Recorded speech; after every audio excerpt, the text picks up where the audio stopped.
નમસ્કાર, સત્યપુંજમાં આપનું સ્વાગત છે। હું છું લવજી કશ્યપ।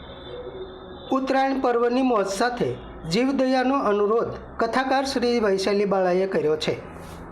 ઉત્તરાયણ પર્વની મોજ સાથે જીવદયાનો અનુરોધ કથાકાર શ્રી વૈશાલી બાળાએ કર્યો છે। મકર સંક્રાંતિ પર્વ ઉપર પતંગ માટે વપરાતી ઝેરી દોરીના અનિયંત્રિત ઉપયોગ સામે રંગોળાના કથાકાર વક્તા શ્રી વૈશાલી બાળાએ જીવદયાનો અનુરોધ કર્યો છે। આપણી મજા એ કોઈ માટે સજા ન બનવી જોઈએ।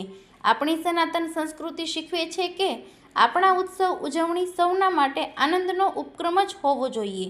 તેઓએ સરકારી આપાતકાલીન બચાવ સંપર્ક સાથે જોડાણ રાખવા સંદેશો આપ્યો છે। ધર્મમાં આપણે સૌ ઉત્તરાયણના પર્વ નિમિત્તે ખીહર મકર સંક્રાંતિ જેને કહીએ છીએ તેની ઉજવણી કરીએ છીએ, જેમાં દાન પુણ્ય આદિથી પરોપકાર કરવાની ભાવનાથી તેની ઉજવણી કરીએ છીએ। સાથે સાથે એ દિવસનો સૂર્યપ્રકાશ જે માનવીય જીવન માટે ઉત્તમ છે તો એને ગ્રહણ કરવા માટે થઈ આપણે સૌ પતંગ ઉડાવીએ છીએ અને એ બહાને પણ અગાસી પર જઈ અને સૂર્યના કિરણોને ગ્રહણ કરીએ છીએ। તો આ એક સારી બાબત છે અને કરવું જોઈએ।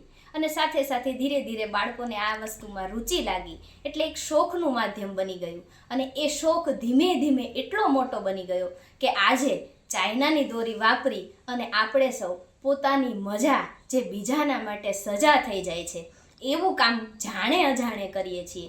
તો આ પર્વે આપણે ભલે આનંદ કરીએ, સૌ મળી સાથે જમીએ, નવી નવી વાનગીઓ બનાવીએ, પણ આપણા આ આનંદ આપણી સનાતન સંસ્કૃતિએ નથી શીખવાડતી કે તમે તમારી મજા માટે થઈ બીજાને સજા આપો, કોઈની જીવહાનિ કરો, કોઈને કષ્ટ પહોંચાડો। સનાતન ધર્મ એટલું જ શીખવાડે છે પરોપકારાય પુણ્યાય, પરોપકારથી પુણ્ય થાય છે।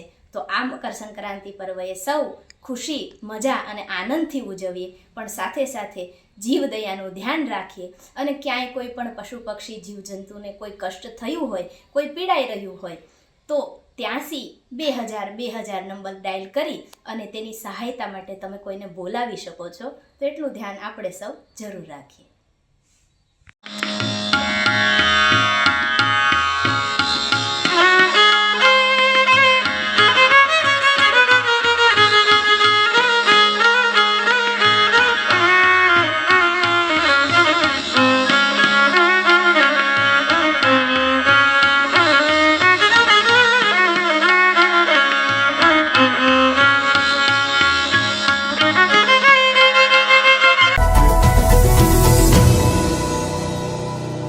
સમાજ માટે, સત્ય માટે, સત્યપૂર્ણ સમાચાર પ્રસારણ આપના મોબાઈલ પર તરત જ લાઈક કરો, શેર કરો અને સબસ્ક્રાઈબ પણ કરો અને હા, ઘંટડી વગાડવાનું ન ભૂલશો।